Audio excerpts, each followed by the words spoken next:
अच्छा, एक सवाल है। पैसे के बारे में हम जो भी फैसले लेते हैं, मतलब कहाँ निवेश करें, क्या खरीदें, कितना बचाएं, हम सबको यही लगता है कि हम बड़े लॉजिकल होकर पूरा हिसाब किताब लगाकर ये सब करते हैं। पर क्या ये सच में होता है? आज हम जिस स्रोत पर बात कर रहे हैं वो साइकोलॉजी ऑफ मनी किताब पर आधारित एक यूट्यूब वीडियो है, और ये हमारी इसी सोच को एक तरह से चैलेंज करता है। हमारा मकसद यहाँ कोई निवेश की सलाह देना नहीं है, बल्कि उस दिमागी खेल को समझना है जो हमारी फाइनेंशियल सक्सेस या फेलियर तय करता है। बिल्कुल। और उस वीडियो का सबसे बड़ा आइडिया ही यही है कि इंसान हिसाब किताब से चलने वाली मशीन नहीं है। वो भावनाओं और अपनी साइकोलॉजी से चलता है। एक हैरान करने वाला उदाहरण दिया गया उसमें। अमेरिका में जो कम आय वाले लोग हैं वो औसतन हर साल लॉटरी टिकट पर लगभग 30,000 रुपए खर्च कर देते हैं, जबकि उनके पास इमरजेंसी के लिए उतने पैसे भी नहीं होते। अब हिसाब तो कहता है कि उन्हें बचत करनी चाहिए, है ना? हाँ बिल्कुल, ये तो सीधी सी बात लगती है। लेकिन साइकोलॉजी कुछ और ही कहती है। वो लॉटरी टिकट सिर्फ एक कागज का टुकड़ा नहीं है, वो एक उम्मीद है, एक सपना है कि शायद किस्मत पलटे और सारी मुश्किलें एक झटके में खत्म हो जाएं। ये दिखाता है कि फैसले तो हम दिल से या डर से ले लेते हैं और बाद में दिमाग से उन्हें सही ठहराने के लिए कहानियां गढ़ते हैं। वाह, ये तो शुरुआत ही बड़ी मजेदार है। तो इसी बात को पकड़कर आगे बढ़ते हैं। हम जो देखते हैं वो अक्सर पूरी कहानी नहीं होती। मतलब इंस्टाग्राम पर किसी की छुट्टियों की फोटो देखी या सड़क पर कोई चमचमाती लग्जरी कार देखी और मन में आता है, यार क्या जिंदगी है। हाँ, और हम उस कार के पीछे का लोन, उस नौकरी का स्ट्रेस। या उस स्ट्रेस की वजह से घर में होने वाले झगड़े, वो सब नहीं देख पाते। वीडियो में एक बहुत सीधी और कड़वी बात कही गई है। असली दौलत वो है जो दिखती नहीं, वो पैसा जो खर्च नहीं किया गया। अच्छा, ये बात तो सुनी है, पर इसे थोड़ा और खोलते हैं। इसका असल मतलब क्या है? एक कमाल का ऑब्जर्वेशन है उसमें। जब कोई महंगी कार हमारे पास से गुजरती है तो हम सब क्या कहते हैं? वाह क्या कार है।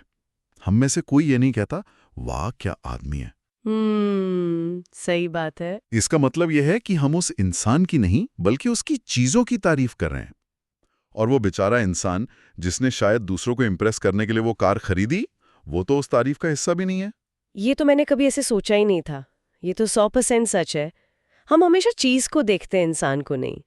तो अगर कोई 50 लाख की कार चला रहा है, तो इसका मतलब ये नहीं कि उसके पास 50 लाख रुपए हैं। इसका सिर्फ एक ही मतलब है कि अब उसके पास 50 लाख रुपए कम है। वो अमीर है या कर्ज में डूबा है, ये हमें नहीं पता।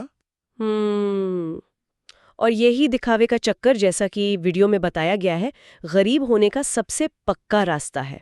असली दौलत का मतलब है आज़ादी, अपने समय पर अपना कंट्रोल होना। तो फिर अगर महंगी चीजें अमीरी नहीं है, तो असली अमीरी है क्या? क्या ये सिर्फ बैंक में पड़े नंबर हैं? नहीं, ये उस नंबर से मिलने वाली आजादी है। सुबह उठकर ये कह पाने की ताकत कि आज मैं वो करूंगा जो मैं करना चाहता हूं, ना कि वो जो मुझे करना पड़ेगा। पैसे से खरीदी जा सकने वाली सबसे कीमती चीज अपना खुद का समय है।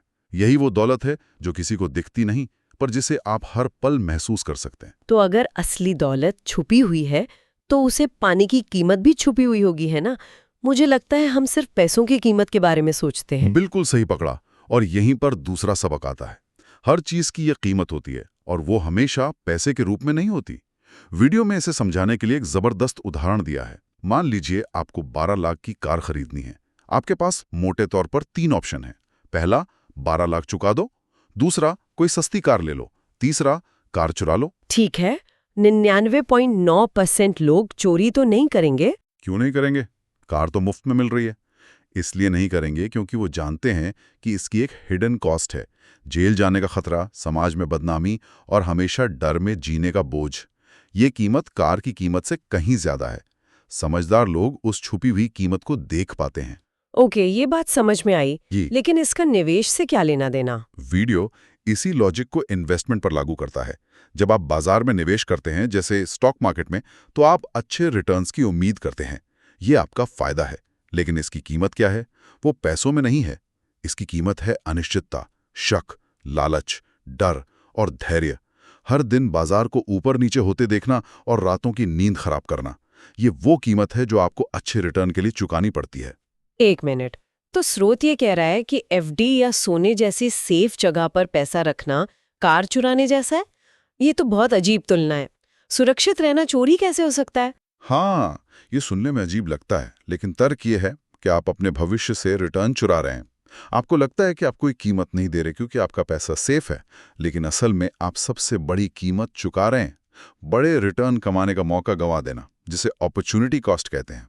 और ये कीमत आपको तुरंत नहीं दिखती, ये सालों बाद पता चलती है जब आप देखते हैं कि आपका पैसा ज्यादा बढ़ा ही नहीं।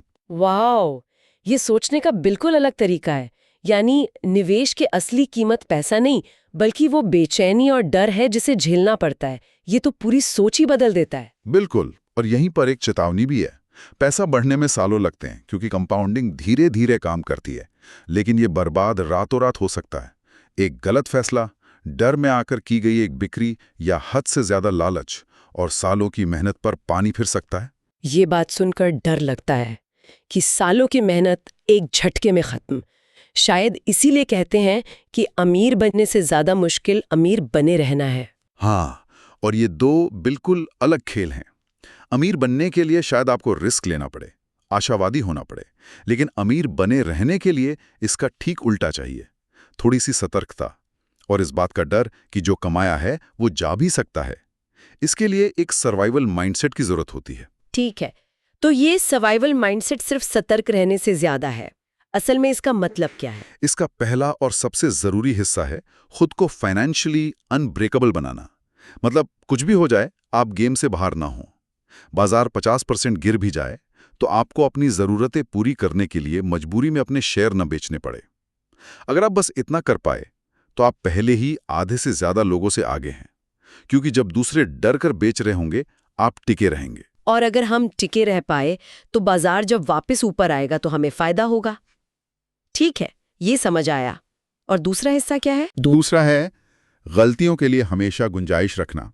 कोई भी भविष्य नहीं देख सकता, कोई भी हमेशा सही नहीं हो सकता, इसलिए एक प्लान बी हमेशा जरूरी है। यही वजह है कि लोग अपने पोर्टफोलियो को डाइवर्सिफाई करते हैं, ताकि अगर एक इन्वेस्टमेंट डूबे तो दूसरा संभाल ले।